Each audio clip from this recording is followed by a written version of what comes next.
Daniel chapter 7 on Through the Word, known among Jewish scribes as the greatest chapter. It gives us a sweeping view of history in advance. Here at the halfway point of Daniel, there is a dramatic shift from story to prophecy. The chronological stories of Daniel's life are completed, and here we find a collection of prophetic visions, truly the most astounding prophecies in accuracy and precision to be found anywhere. Now, Daniel 7 is another puzzle box top, giving the big picture of prophecy to help us fit all the little pieces together in the rest of the Bible. Pay attention. God doesn't predict the future just to show off. He is showing us where all of history is headed. Let's jump in at verse 2. Daniel said, "In my vision at night I looked, and there before me were the four winds of heaven, churning up the great sea. 4 great beasts, each different from the others, came out of the sea." So the vision is 4 beasts. Reading ahead in verse 17, an angel will explain to Daniel that the 4 great beasts are 4 kingdoms that will rise from the earth. Basically, 4 beasts, each in turn attempting to take over the world. And no, none of them are lab rats, though they have been known to try to take over the world now and then. Now, the prophecy of 4 beasts here in chapter 7 is very similar to the statue in chapter 2, with 4 parts representing 4 kingdoms. They predict the very same kingdoms, only from a different perspective. In chapter 2, we saw man's view, the great empires of power, like a brilliant statue carved out by the hands of men. Here we will see God's point of view, the ruthless and destructive kingdoms of man, devouring and destroying their neighbors like brute beasts. Yet in both cases, they will come and go, and something very different will take their place. So what are these beasts? In verse 4, the first was like a lion, and it had the wings of an eagle. Beast number 1 is Babylon. A lion with wings was their national emblem. They ruled from 626 to 539 BC. This vision came in the middle, 553. Beast number 2 is in verse 5. "And there before me was a second beast, which looked like a bear. It was raised up on one of its sides, and it had 3 ribs in its mouth between its teeth." The bear is the Medo-Persian Empire, 536 to 331 BC, in what is today Iran, raised on one side to show the greater strength of the Persians. With an army of 2.5 million, the Medo-Persian forces were strong and lumbering like a bear, and the 3 ribs in its mouth are likely the 3 great empires they devoured, Babylon, Egypt, and Lydia. Beast number 3 is in verse 6. "After that I looked, and there before me was another beast, one that looked like a leopard, and on its back it had 4 wings like those of a bird. This beast had 4 heads, and it was given authority to rule." The leopard is Greece, whose army was only a fraction of their foes, but moving fast and striking with precision, they conquered far and wide. The 4 wings are the 4 mighty generals of Alexander the Great, and the 4 heads represent a kingdom split between those same 4 generals after Alexander died. Chapter 11 will deliver great detail on this one, still far in advance. Greece ruled from 331 to about 146 BC. And in verse 7, a 4th beast, terrifying and frightening and very powerful. It had large iron teeth. It crushed and devoured its victims and trampled underfoot whatever was left. The Roman Empire did just that. Known for their brutality and callous violence, the beast trampled everything and enforced the Pax Romana at the end of a short sword. And there at the end of the verse, it had 10 horns. Animal horns in the Bible symbolize kings or rulers, the center of power, just like the horns of a ram or rhinoceros. The 10 horns here are likely a jump into the future to the final empire, matching up with the 10 toes of the statue in chapter 2. The Roman Empire became Europe, and in Bible prophecy, the kingdom of Antichrist in the last days is often related to a rebuilt Roman Empire, and usually with 10 distinct leaders or centers of power. A lot of speculation on how all this will play out, but in verse 8, Daniel focuses in on the horns, and another one rises up among them, with eyes and a mouth speaking boastfully. This one pictures Antichrist himself. And then, seemingly out of nowhere, Daniel's vision turns sharply to one of the most awesome and most important visions in the entire Bible. In verse 9, "As I looked, thrones were set in place, and the Ancient of Days took his seat. His clothing was as white as snow. The hair of his head was white like wool. His throne was flaming with fire, and its wheels were all ablaze. A river of fire was flowing, coming out from before him."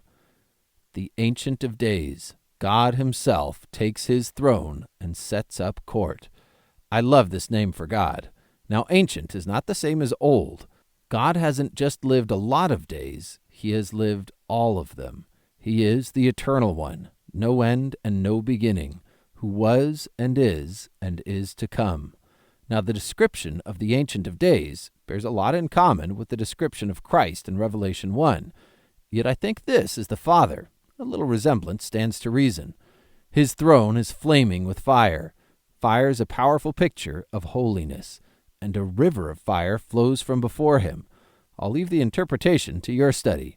But whatever meaning that you discover, do not miss the sheer awesomeness of God on his throne. Back in verse 10, thousands upon thousands attended him. 10,000 times 10,000 stood before him. The court was seated, and the books were opened. The very books of heaven, and there are several. It would appear that these books are for the judgment of the kingdoms, the beasts that we just saw, and most importantly, the Antichrist. The horn keeps on in his boastful words, but in verse 11, the beast was slain and its body destroyed and thrown into the blazing fire. And then in verse 13, we find the King of all kings and the destiny of all kingdoms. "In my vision at night I looked, and there before me was one like a son of man, coming with the clouds of heaven." The term Son of Man refers to the Messiah, emphasizing that he is in fact human. Jesus referred to himself with several titles, but his most often used was Son of Man, always alluding to this very chapter. And here he arrives with the clouds of heaven, which could be a reference to the second coming, except that will happen on earth. This scene appears to be in heaven, so some scholars believe it took place when Jesus ascended with the clouds in Matthew 28, going up from earth and approaching the Father's throne in heaven. He approached the Ancient of Days and was led into his presence. He was given authority, glory, and sovereign power. All nations and peoples of every language worshipped him. His dominion is an everlasting dominion that will not pass away, and his kingdom is one that will never be destroyed. And that is the message of this whole book, and what this whole world is coming to: the reign of the Son of Man, of Jesus Christ, the only rightful and fit ruler, with an everlasting dominion that will not pass away. Guys, please spend some time here in chapter 7. This chapter is so big and so glorious, you just gotta stand in awe for a while. But for those of us here on earth still messing around under the power of the beastly kingdoms of man, where does that leave us? Well, Daniel was in a similar position, and when he gets the interpretation of all this, there's a powerful encouragement in verse 17. The 4 great beasts are 4 kings that will rise from the earth, but the holy people of the Most High will receive the kingdom and will possess it forever. Yes, forever and ever. So I tell you, choose your king carefully, because the king that you serve today determines the kingdom that you will inherit for eternity. Join us next time on Through the Word as we continue the journey, one chapter at a time.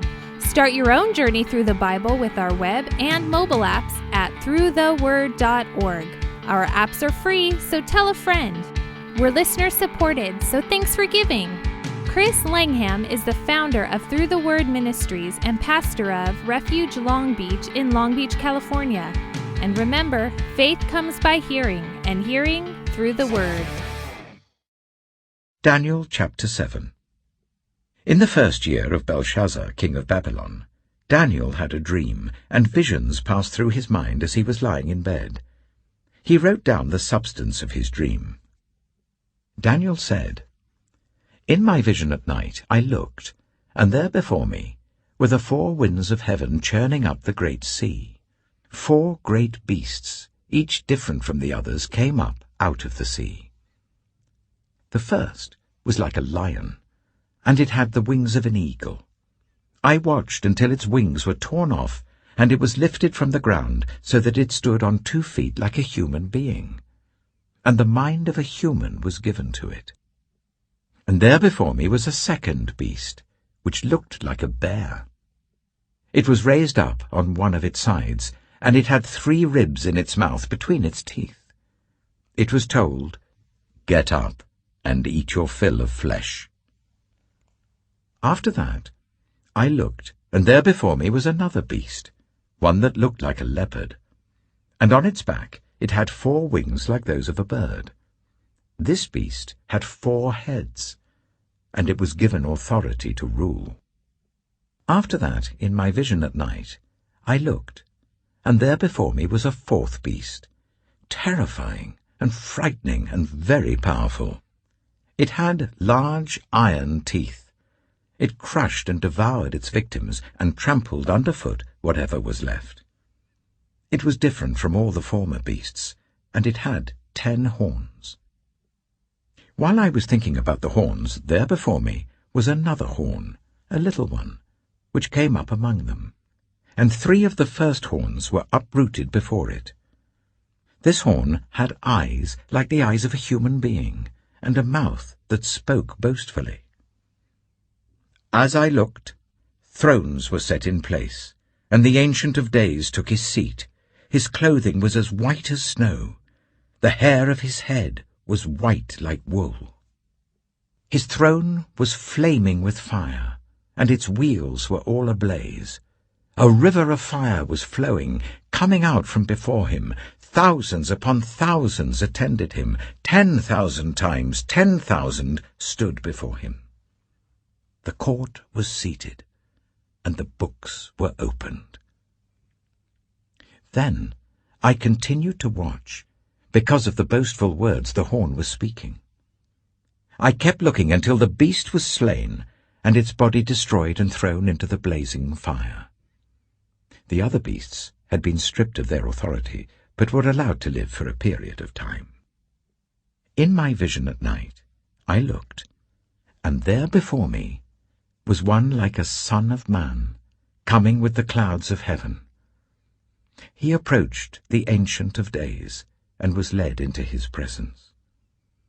He was given authority, glory, and sovereign power. All nations and peoples of every language worshipped him. His dominion is an everlasting dominion that will not pass away, and his kingdom is one that will never be destroyed. I, Daniel, was troubled in spirit, and the visions that passed through my mind disturbed me. I approached one of those standing there, and asked him the meaning of all this. So he told me and gave me the interpretation of these things. The 4 great beasts are 4 kings that will rise from the earth. But the holy people of the Most High will receive the kingdom and will possess it forever, yes, forever and ever.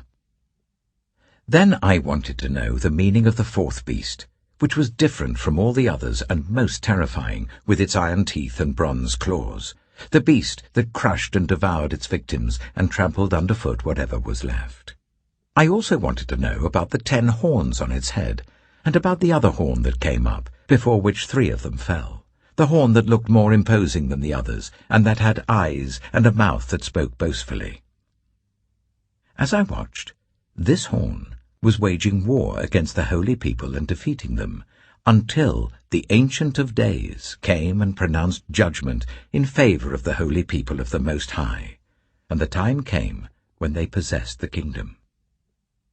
He gave me this explanation. The 4th beast is a 4th kingdom that will appear on earth. It will be different from all the other kingdoms, and will devour the whole earth, trampling it down and crushing it. The 10 horns are 10 kings, who will come from this kingdom. After them another king will arise, different from the earlier ones. He will subdue 3 kings. He will speak against the Most High and oppress his holy people, and try to change the set times and the laws. The holy people will be delivered into his hands for a time, times and half a time. But the court will sit, and his power will be taken away and completely destroyed forever. Then the sovereignty, power, and greatness of all the kingdoms under heaven will be handed over to the holy people of the Most High. His kingdom will be an everlasting kingdom, and all rulers will worship and obey him. This is the end of the matter. I, Daniel, was deeply troubled by my thoughts, and my face turned pale, but I kept the matter to myself.